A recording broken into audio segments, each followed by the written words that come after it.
കുട്ടികളിലും യുവാക്കളിലും ലഹരിയും അക്രമവാസനകളും പടരുന്നതിന് സിനിമ മാത്രമാണോ കാരണം? ശരിയാണ്, സിനിമയ്ക്ക് കുട്ടികളിലും ചെറുപ്പക്കാരിലും ഒക്കെ വലിയ രീതിയിൽ തന്നെ സ്വാധീനമുണ്ട്. പക്ഷെ സിനിമയെ മാത്രം കുറ്റം പറഞ്ഞ് അധികാരികളും മാതാപിതാക്കളും അധ്യാപകരും ഒക്കെ അടങ്ങുന്ന സമൂഹത്തിന് അങ്ങനെ അങ്ങ് മാറി നിൽക്കാനാവുമോ?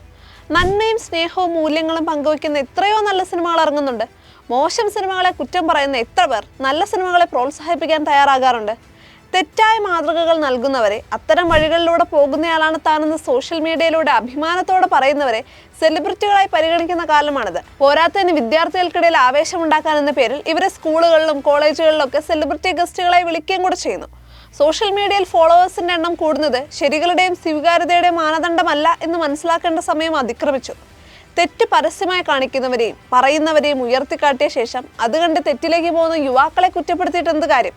ഒന്നിനും ഒന്ന് മാത്രമല്ല കാരണം, അതാദ്യം മനസ്സിലാക്കണം.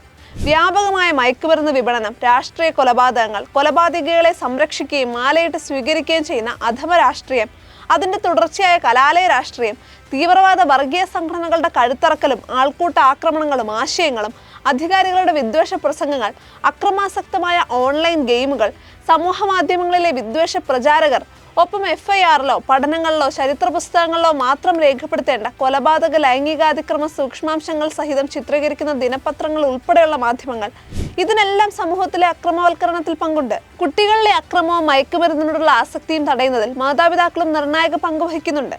കുട്ടികളുടെ നേട്ടങ്ങളെ സ്റ്റാറ്റസ് സിംബലായി കണ്ട് അപ്രാപ്യമായ പ്രതീക്ഷകൾ കൊണ്ട് അവരെ സമ്മർദ്ദത്തിലാക്കുന്നതിന് പകരം ലഹരി വസ്തുക്കളോ മറ്റു ഉപാധികളോ തേടാതെ നിരാശയും സമ്മർദ്ദവും കൈകാര്യം ചെയ്യുന്നതിനുള്ള വൈകാരിക ബുദ്ധിയും പ്രശ്നപരിഹാര കഴിവുകളും വികസിപ്പിക്കാൻ കുട്ടികളെ സഹായിക്കണം. ഒരു കുട്ടി പെരുമാറ്റ പ്രശ്നങ്ങൾ, ആക്രമണം എന്നിവയുടെ ലക്ഷണങ്ങൾ കാണിക്കുകയാണെങ്കിൽ പ്രൊഫഷണൽ സഹായം തേടാൻ മടിക്കരുത്. ചികിത്സയിലൂടെയോ കൗൺസിലിങ്ങിലൂടെയോ ഉള്ള ആദ്യകാല ഇടപെടൽ അടിസ്ഥാനപരമായ പ്രശ്നങ്ങൾ രൂക്ഷമാകുന്നതിന് മുൻപ് അവ പരിഹരിക്കുന്നതിൽ നിർണായകമാണ്. മാതാപിതാക്കളും മക്കളും അധ്യാപകരും അധികാരികളും സമൂഹവും കൈകോർക്കുന്ന കൂട്ടുത്തരവാദിത്തത്തിലൂടെ മാത്രമേ ഈ പ്രശ്നത്തിന് പരിഹാരം കണ്ടെത്താനാവൂ.